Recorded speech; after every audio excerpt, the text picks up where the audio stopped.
surga Alkitabnya. Saat ini kita akan memuji Tuhan, kita bernyanyi Kasih Yesus Indah Oh Indahnya.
Bapakmu cilamot kan? Jangan ini orang tua lah. Nama bapakmu satu kan?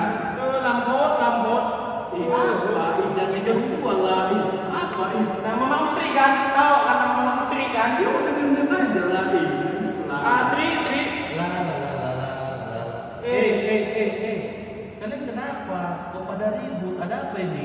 Iya, ini si Lambot ini maju balik dia. Kayak kali. Nah, terus? Iya, si Ranto yang hidup gua. Loh. Ini kok jadinya kok ngomong-ngomong orang tua, itu nggak boleh loh. Nggak apa-apa lah, udah nama bapaknya hampir tahu ya, si Lambot, nama bapaknya Lambot. Seneng kali, apa ini main kita? Janganlah gitu. Nanti kita jadi ujung-ujungnya berantem loh, ya. Kalian harus sama-sama saling berteman, ya. Seperti pada firman Tuhan kali ini yang diajarkan, kita harus sama-sama saling mengasihi sesama. Memang ada mengasihi sesama? Ada dong. Ini aku ada buktinya. Mana coba buktikan? Kita tonton sama-sama videonya. Hai adik-adik, tadi kan kita sudah bernyanyi, menari, dan berdoa kan? sekarang kita akan mendengarkan firman Tuhan. Tapi sebelum kita mendengarkan firman Tuhan, adik-adik yang di rumah harus ambil Alkitabnya ya. Kakak mau tunggu adik-adik ambil Alkitab. Kakak hitung ya adik-adik. 5, 4, 3, 2, 1. Nah, sepertinya kakak lihat adik-adik yang di rumah sudah pegang Alkitab ya semuanya. Sekarang kalau kita sudah pegang Alkitab, kita mau buka Alkitabnya di dalam 1 Yohanes. Kira-kira kakak mau tanya, 1 Yohanes itu perjanjian lama atau perjanjian baru? Ayo coba dijawab dengan suara yang kuat. Iya benar, 1 Yohanes itu perjanjian baru ya adik-adik. Sekarang kita buka Alkitabnya di dalam 1 Yohanes 4 ayat 7 sampai 8. Kakak ulang ya sekali lagi, 1 Yohanes 4 ayat 7 sampai 8. Diperhatikan Alkitabnya, kita baca sama-sama. Demikianlah firman Tuhan. Allah adalah kasih. Saudara-saudaraku yang kekasih, marilah kita saling mengasihi, sebab kasih itu berasal dari Allah, dan setiap orang yang mengasihi lahir dari Allah dan mengenal Allah. Barang siapa tidak mengasihi, ia tidak mengenal Allah, sebab Allah adalah kasih. Nah, luar biasa ya adik-adik firman Tuhan kita hari ini. Sekarang kakak punya video. Adik-adik yang di rumah harus perhatikan ya video firman Tuhan kita hari ini. Mari kita tonton videonya bersama-sama. Mana nih Budi?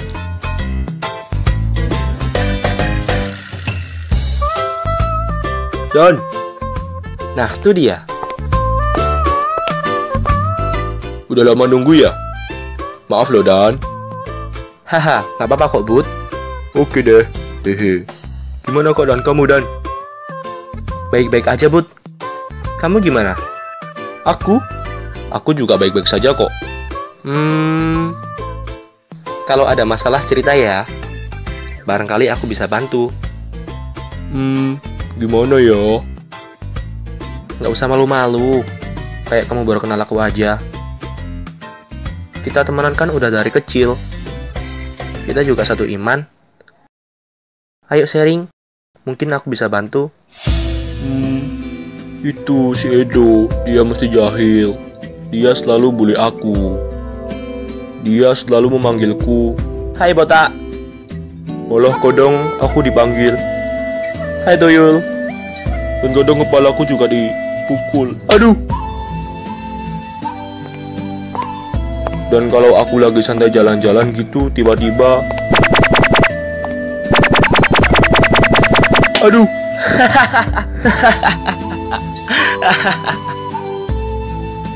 Resek banget kan?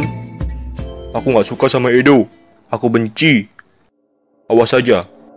Suatu saat aku pasti balas si Edo itu. Jangan, kita sebagai anak Tuhan tidak boleh membenci, apalagi mempunyai dendam. Loh, kenapa? Edo loh jahat ke aku. Jadi aku juga harus balas lah. Tidak, jangan balas dendam. Kenapa sih? Kamu kok belain Edo? Aku kan teman kamu. Tapi kamu malah belain musuhku. Pokoknya aku tetap benci Edo. Dan suatu saat pasti akan aku balas. Tenangin diri kamu, Bud. Apa kamu ingat apa yang dikatakan Tuhan Yesus dalam Matius pasal 22 ayat ke-39? Entah. Di situ Yesus berkata, dan hukum yang kedua yang sama dengan itu ialah, kasihilah sesamamu manusia seperti dirimu sendiri. Di sini Tuhan itu ingin kita mengasihi sesama kita manusia seperti kita mengasihi diri kita sendiri. Jadi apa yang kalian lakukan pada diri kalian, lakukan itu juga pada orang lain. Dan Yesus juga berkata di Lukas pasal 6 ayat ke-27, kata Yesus demikian, tetapi kepada kamu yang mendengarkan aku berkata, kasihilah musuhmu, berbuatlah baik kepada orang yang membenci kamu. Wah ini, Tuhan ingin kita mengasihi musuh dan orang yang membenci kita. Jadi bukan kita malah membenci balik orang yang membenci kita, tapi Tuhan berkata, kasihi dan berbuatlah baik kepada mereka. Dan satu lagi dalam Roma pasal 12 ayat yang ke-17, janganlah membalas kejahatan dengan kejahatan, lakukanlah yang baik bagi semua orang. Tuhan mengajarkan kita untuk jangan membalas kejahatan dengan kejahatan, tetapi balas dengan kebaikan. Itulah yang namanya kasih. Gimana, Bud? Masih mau benci Edo sama dendam ke dia? Enggak kok, Dan. Makasih udah ditegur, udah diingetin. Kalau membenci dan dendam itu bukan yang dikehendaki Tuhan. Aku mengerti sekarang. Nah, gitu dong, baru namanya anak Tuhan. Ingat, anak Tuhan selalu mengasihi, jangan membenci, dan jangan membalas kejahatan dengan kejahatan. Tuhan Yesus memberkati. Nah, adik-adik sudah tonton kan video firman Tuhan tadi? Wah, luar biasa ya videonya. Itu adalah bukti bahwa kita mengasihi Allah karena kita juga mengasihi sesama. Tadi si Budi, walaupun dia diejek sama temannya, walaupun dia diperlakukan tidak baik, tapi dia tidak mau membalas kejahatan dengan kejahatan. Karena kalau membalas kejahatan dengan kejahatan, maka Tuhan Allah akan merasa sedih melihat anak-anaknya tidak baik, tidak berbuat yang benar, ya kan adik-adik? Nah, kakak mau tanya, kira-kira adik-adik yang di rumah bisa jawab apa tidak ya?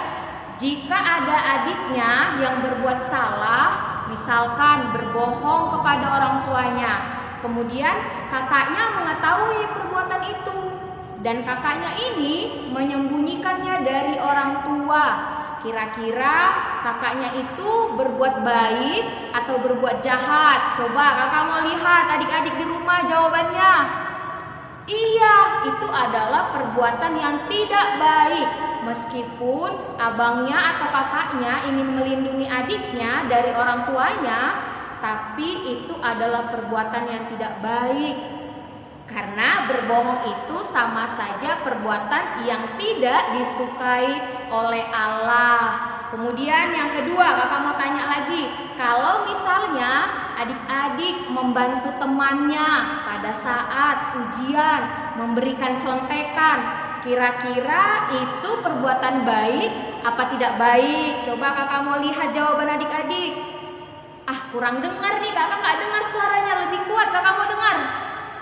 Iya, itu adalah perbuatan yang tidak baik ya adik-adik. Kita juga tidak boleh menolong teman kita dengan cara memberikan contekan. Kenapa kak? Kan memberikan contekan itu perbuatan yang baik, membantu teman. Tidak adik-adik, tidak seperti itu. Itu sama saja kita membuat teman kita itu menjadi malas belajar, tidak mau membaca buku, ya kan adik-adik? Itu juga perbuatan yang tidak baik. Jadi kalau mau jadi pintar, adik-adik di rumah harus mengajarkan kepada teman-temannya untuk belajar ketika mau ujian, ngerjakan PR-nya di rumah, ya kan? Karena itu adalah anak-anak yang pintar, yang mengajarkan kepintaran juga kepada teman-temannya. Kemudian yang ketiga, soal jika kita disuruh orang tua, tapi kita tidak mau, kira-kira itu perbuatan yang baik apa tidak baik? Coba kakak mau lihat dulu jawaban adik-adik. Kurang dengar lagi nih kakak suaranya, ayo yang keras dulu dik. Iya, itu adalah perbuatan yang tidak baik. Kalau kita disuruh orang tua, kita harus segera mengerjakan, ya kan? Karena kalau orang tua minta bantuan, berarti adik-adik harus cepat membantu orang tuanya. Nah, itu adalah contoh-contoh perbuatan yang baik dan perbuatan yang tidak baik. Juga perbuatan yang mengasihi dan tidak mengasihi. Karena seperti firman Tuhan kita hari ini, kita harus menerapkan kasih di dalam diri kita. Karena Allah sendiri memberikan kasih kepada kita dengan cara mengorbankan dirinya di kayu salib. Jadi adik-adik juga harus memberikan kasih kepada sesamanya, kepada teman, adik, kakak, orang tua, ya kan? Tidak harus mengorbankan diri, tapi dengan membantu, dengan menolong, dengan tidak berbohong, ya kan adik-adik? Itu adalah hal sederhana yang dapat adik-adik terapkan di rumahnya, di lingkungannya, dan juga di sekolahnya, ya kan? Sedangkan pada saat pandemik ini bagaimana ya kita menerapkan mengasihi di dalam kehidupan kita? Contohnya adalah jika ibadah online, adik-adik harus beribadah, ya kan? Bangun pagi-pagi setiap hari Minggu, bersih-bersih, mandi, kemudian nonton YouTube untuk ibadah online. Jangan sementang-mentang kita tidak ke gereja, adik-adik tidak ibadah. Itu adalah perbuatan yang tidak baik ya. Jadi walaupun kita di rumah beribadah, adik-adik juga harus beribadah, tetap memuji dan memuliakan nama Tuhan ya. Walaupun di rumah berdoa dengan baik, mendengarkan firman Tuhan dengan baik, bernyanyi juga dengan semangat, ya kan adik-adik? Karena hal yang sederhana pun dapat membuat Tuhan senang dengan sikap adik-adik yang ada di rumah. Nah, sampai di situ dulu ya firman Tuhan kita hari ini. Sekarang kita akan berdoa. Adik-adik yang di rumah, ayo semuanya, kakak mau lihat. Lipat tangannya, tutup matanya ya. Kita bersatu di dalam doa. Tuhan Yesus, terima kasih Tuhan atas berkat yang Kau berikan kepada kami sampai saat ini. Tuhan Yesus, kami telah mendengarkan sebagian dari firman-Mu. Biarlah firman-Mu bisa menjadi pelita dan kekuatan bagi kehidupan kami. Tuhan, biarlah kami bisa tetap selalu sehat Tuhan, walaupun sekarang sedang ada virus yang menyerang negara kami ini, bahkan dunia ini Tuhan. Biarlah Tuhan selalu melindungi dan menyertai kami dimanapun kami berada. Di nama anak-Mu Tuhan Yesus Kristus, kami telah berdoa dan mengucap syukur kepadamu. Amin. Nah adik-adik, kita kan sudah mendengarkan firman Tuhan. Sekarang kita akan bernyanyi dengan semangat dengan judul lagu Mata Tuhan Melihat Apa Yang Kita Perbuat. Adik-adik yang di rumah pasti tahu kan lagunya? Untuk itu kalau sudah tahu, mari kita bernyanyi dengan semangat.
aktivitas kita untuk minggu ini, yaitu adik-adik bernyanyi lagu KASIH dan dengan gerakan juga ya adik-adik, seperti lagu kita pembuka tadi. Dan jangan lupa juga suruh mama atau papanya untuk merekam adik-adik lagi bernyanyi ya. Dan jangan lupa juga dikirim ke WA abang dan kakak guru sekolah minggunya. Paling lama nih adik-adik hari Jumat tanggal 25 September tahun 2020. Oke adik-adik, Dadah. Nah adik-adik, ibadah online kita pada hari ini sudah selesai ya. Jangan lupa untuk ibadah selanjutnya tanggal 27 September 2020. Jangan lupa ya adik-adik. Dadah.